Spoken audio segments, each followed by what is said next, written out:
मैं रंजित जीएस आज तक में आपका स्वागत करता हूं। दोस्तों, जेएसएससी सीजीएल के पोस्ट के अंतर्गत आज हम लोग इस वीडियो में आपूर्ति पदाधिकारी, प्रखंड आपूर्ति पदाधिकारी की जॉब प्रोफाइल के बारे में जानेंगे। प्रखंड आपूर्ति पदाधिकारी अर्थात ब्लॉक सप्लाई ऑफिसर की हम लोग पोस्टिंग कहाँ होती है, कौन कौन से वर्क करना पड़ता है, सैलरी कितनी मिलती है, फैसिलिटीज कौन कौन सी मिलती है, प्रमोशन के क्या स्कोप है, इन सभी तथ्यों पर पूरे विस्तार से चर्चा करेंगे। काफी महत्वपूर्ण वीडियो होने वाला है।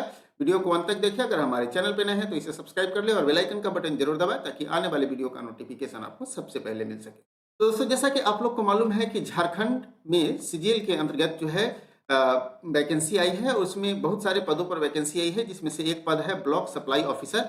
और ब्लॉक सप्लाई ऑफिसर अर्थात प्रखंड आपूर्ति पदाधिकारी के जॉब प्रोफाइल की चर्चा इस वीडियो में हम लोग करने वाले हैं।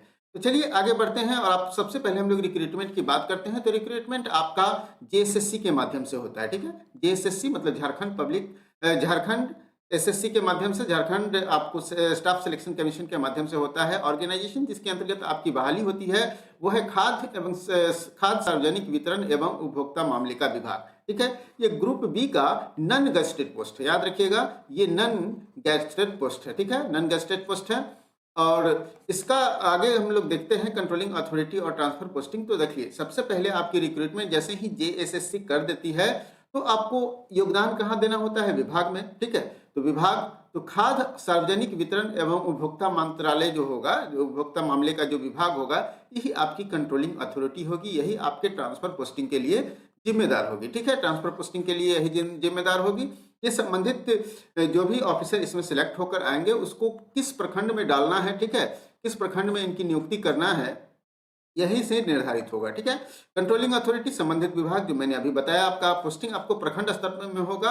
और चूंकि ये स्टेट लेवल का कैडर है तो पूरे झारखंड में कहीं भी भर्ती आपको नियुक्त किया जा सकता है। पूरे झारखंड के किसी भी जिले के ब्लॉक में आपको नियुक्त किया जा सकता है और ट्रांसफर पोस्टिंग भी उसी अनुसार किया जा सकता है, ठीक है।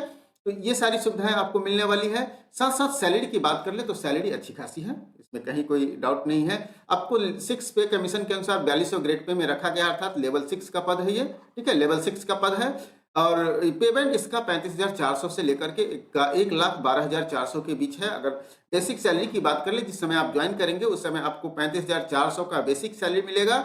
और आपका इन हैंड सैलरी की बात अगर हो जाएगी तो इन हैंड सैलरी में आपको सबसे पहले बेसिक सैलरी पर मिलता है डीए, जो अभी 46% है। ये हर साल 2 बार बढ़ता है, ठीक है, एक बार जनवरी में और एक बार जुलाई में। 2 बार डियरनेस अलाउंस बढ़ता है। हाउस रेंट अलाउंस, अगर आपको आवास की सुविधा नहीं मिलेगी तो हाउस रेंट अलाउंस मिलेंगे, अगर आवास की सुविधा मिलेगी तो हाउस रेंट नहीं मिलेगा। मेडिकल अलाउंस फिक्स है, ठीक है। और अदर अलाउंस जो आपको झारखंड सरकार निर्धारित करेगी वही अलाउंस आप लोग को मिलेंगे। तो कुल मिलाकर अगर सैलरी की बात कर ले तो लगभग 60,000 के आसपास में आपकी सैलरी आ जाएगी इन हैंड, ठीक है। लगभग 60,000 के आसपास में आपकी इन हैंड सैलरी होगी, ठीक है, स्मार्ट सैलरी है।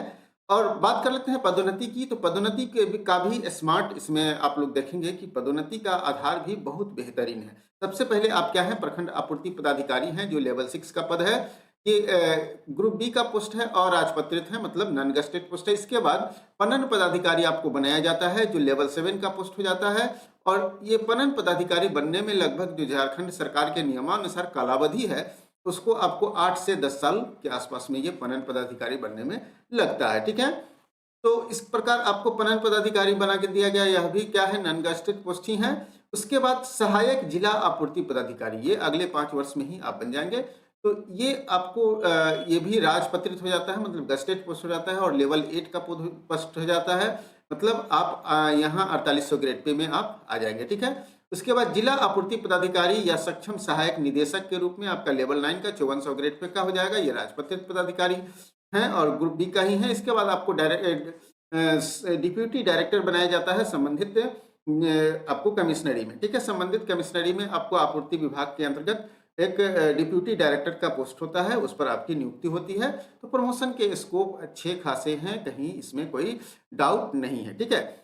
और जहां तक प्रमोशन की बात है, और प्रमोशन आपको नियमानुसार, जो झारखंड सरकार की कालावधि का नियम है उसके अनुसार आपको मिलते रहते हैं। आवास की सुविधा आपको दी जाएगी क्योंकि आप पदाधिकारी हैं।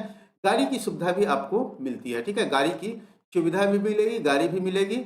और साथ साथ आपको आपके कार्यालय और आवास के लिए प्यून की भी सुविधा होती है, ठीक है। इसके अलावा झारखंड सरकार द्वारा जो भी सुविधाएं निर्धारित करती है वो सभी मिलता है।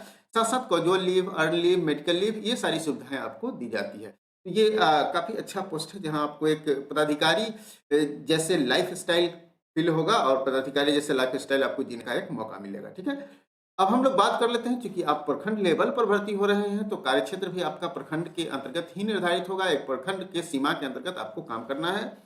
अगर आप आपूर्ति पदाधिकारी के रूप में नियुक्त होंगे तो कौन कौन से काम करना होगा, जैसे खाद्य आपूर्ति विभाग के अंतर्गत जो भी कार्य होते हैं, जैसे आप लोग देखते हैं राशन कार्ड का बनाना, राशन कार्ड का वितरण करना, राशन कार्ड से संबंधित अगर आपको वरीय पदाधिकारी प्रतिवेदन मांगते हैं तो उनको उपलब्ध कराना है। आपूर्ति विभाग के द्वारा कोई जो भी योजनाएं होती हैं, ठीक है, उसको लागू करना, उसका निरीक्षण करना भी और उससे संबंधित रिपोर्ट भी तैयार करके संबंधित पदाधिकारी को, वरीय पदाधिकारियों को देना आपकी ड्यूटी हो जाती है। ठीक है, जैसे आप लोग देखते होंगे कि अनाज का वितरण, ठीक है, अनाजों का वितरण जो होता है, जो डीलर के माध्यम से होता है, वो सभी कार्य को भी आप ही को देखना होता है। डीलर को आप लोग लाइसेंस वगैरह भी प्रदान करते हैं, ठीक है, और उसके काम का निरीक्षण भी करते हैं। ये सभी आप ही के अंतर्गत होता है। खाद्य पदार्थों में अगर कोई मिलावट है उसका निरीक्षण और प्रतिवेदन करना भी आप ही की ड्यूटी होती है। ठीक है, इसके अतिरिक्त आपको खाद बीज जो उपलब्ध कराए जाते हैं प्रखंड स्तर पर, उसकी उपलब्धता को सुनिश्चित कराना, उसके वितरण को देखना, उसके निरीक्षण करना, वितरण में कहीं कोई गड़बड़ी तो नहीं हो रही है, किसी के द्वारा इसका दुरुपयोग तो नहीं किया जा रहा है, उससे संबंधित प्रतिवेदन भी उपलब्ध कराना होता है संबंधित पदाधिकारी को। डीलर, जैसा कि मैंने पहले ही बताया, खाद और बीज के डीलर होते हैं या फिर जो भी अनाज वितरण होता है उसके डीलर्स होते हैं, उसको भी आप लोग लाइसेंस प्रदान करते हैं।